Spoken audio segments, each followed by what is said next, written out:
Be careful down in the comment section of the videos. Lot of spam, lot of scammers. I will never ask you to contact me by WhatsApp or Telegram. I also do not invest money for my subscribers. So please be careful. Don't get yourself scammed. If you want up to 12 free stocks, Weeble is going to give you up to 12 free stocks. When you open a new Weeble brokerage account, put at least 1 penny in that account, they're going to give you up to 12 free stocks valued up to $30,600. So after the video, I want you guys to go down to the description box of the video. Click on that Weeble link, open up your new account, go get that free stock, go get that free money. Hey, what's up guys? Welcome back to the channel. Welcome back to another video. If you're stopping by the channel for the first time, please consider subscribing to my channel. And while you're at it, smash that like button for me. I really would appreciate it. In today's video, I want to walk you guys through how I made $50,000 in real estate with no money invested. Now, I know some of you guys are new to this channel, so let me walk you through how I started in real estate. 25 years ago, I bought a single family home and I lived in that home for 2 years. I then moved out of that home and put an equity line on that home. I took equity out of that home through an equity credit line and I bought a second home that I moved into. And in that very first home, I put a tenant in. And that's how I got started as a real estate investor.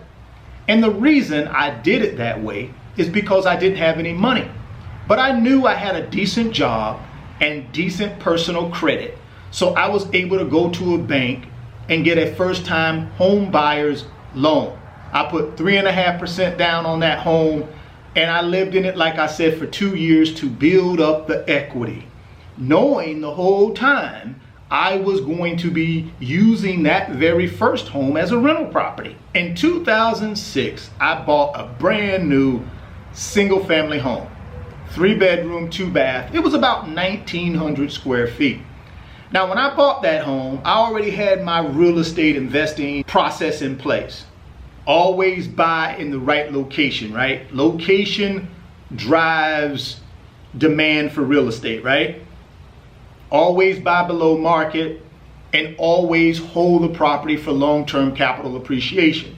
So when I bought that property in 2006, those were the metrics I used in order to buy it. What I didn't take in consideration was we were going to have a real estate bust in 2008.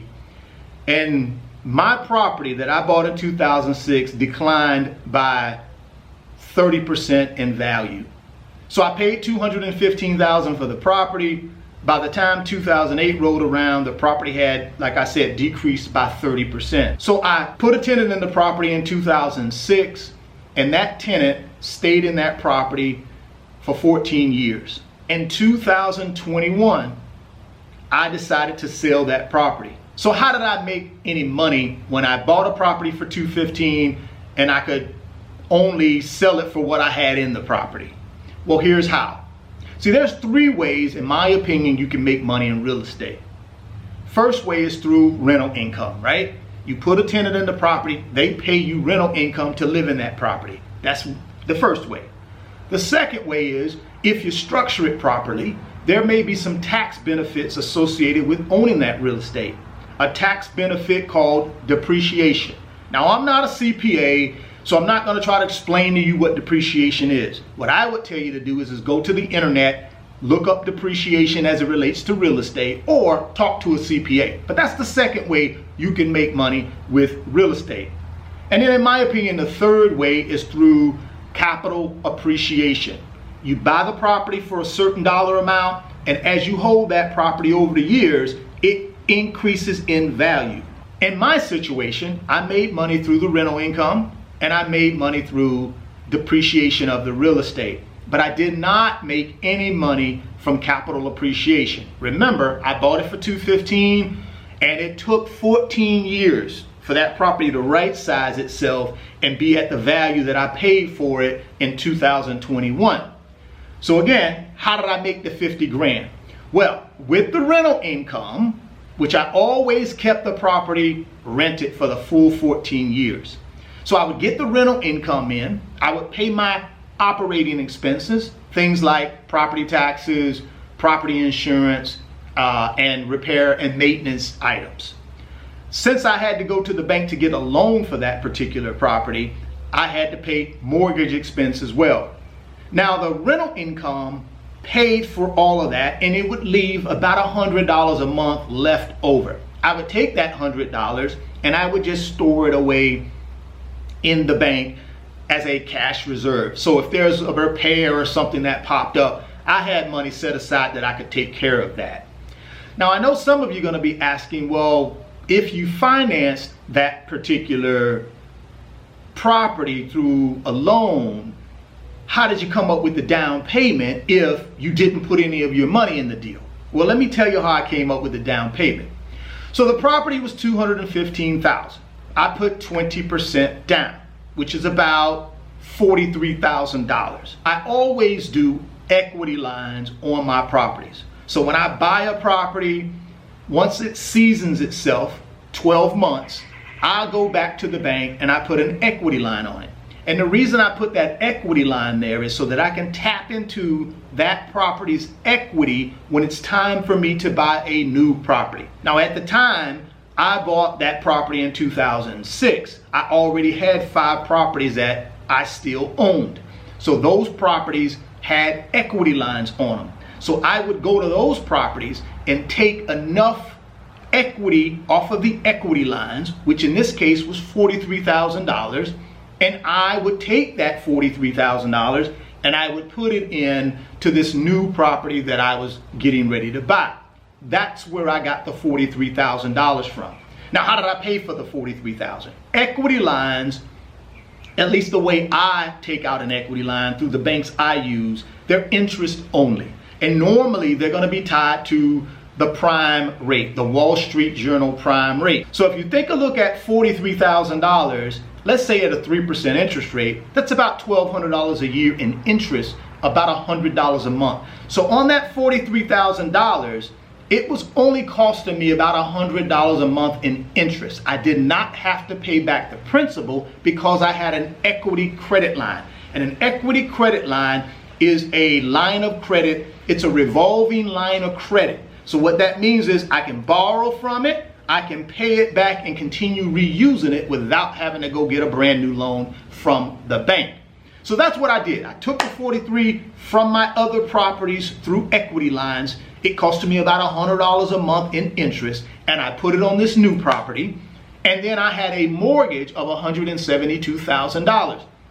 Now over the last 14 years, the rental income that I was getting every single month, a portion of that was paying down that $172,000 mortgage. And over 14 years, it paid it down to around $120,000. So I went from a $172,000 loan down to a $120,000 loan in 14 years, which created $50,000 worth of equity for me. That was money that did not come out of my pocket. It came from the rental income.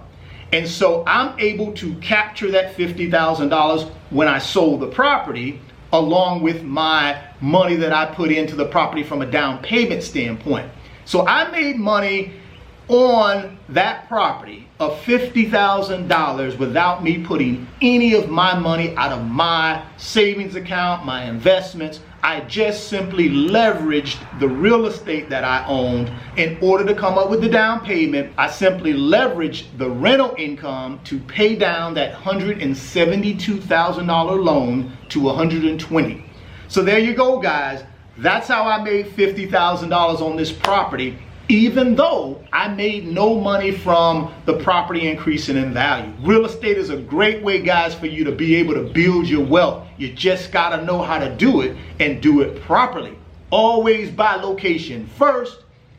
Always hold the property long term, in my opinion. And always talk with your CPA or a tax advisor so that you can structure yourself to take advantage of all the tax loopholes associated with owning real estate. If you're stopping by the channel for the first time, please consider subscribing, share the video, smash the like button. Thoughts become things. If you can see it in your mind, you can hold it in your hands. You guys keep chasing your greatness, never stop believing in yourself, and I'm gonna catch you on the next video. Peace. If you want up to 12 free stocks, Weeble is going to give you up to 12 free stocks when you open a new Weeble brokerage account. Put at least 1 penny in that account. They're going to give you up to 12 free stocks valued up to $30,600. So after the video, I want you guys to go down to the description box of the video. Click on that Weeble link, open up your new account, go get that free stock, go get that free money. Today's video is sponsored by my company, RF Financial Consulting. And in my company, I work with individuals just like you through financial mentoring and coaching sessions. And in those 1-hour sessions, we talk about strategies to help you get to your financial freedom, whether it be through real estate investing, stock market investing, creating additional streams of income, credit card arbitrage, or starting and growing a business. If that's something that you might be interested in, there's an email address in the description box of the video. Send me an email and let's discuss if I'm the right fit for you.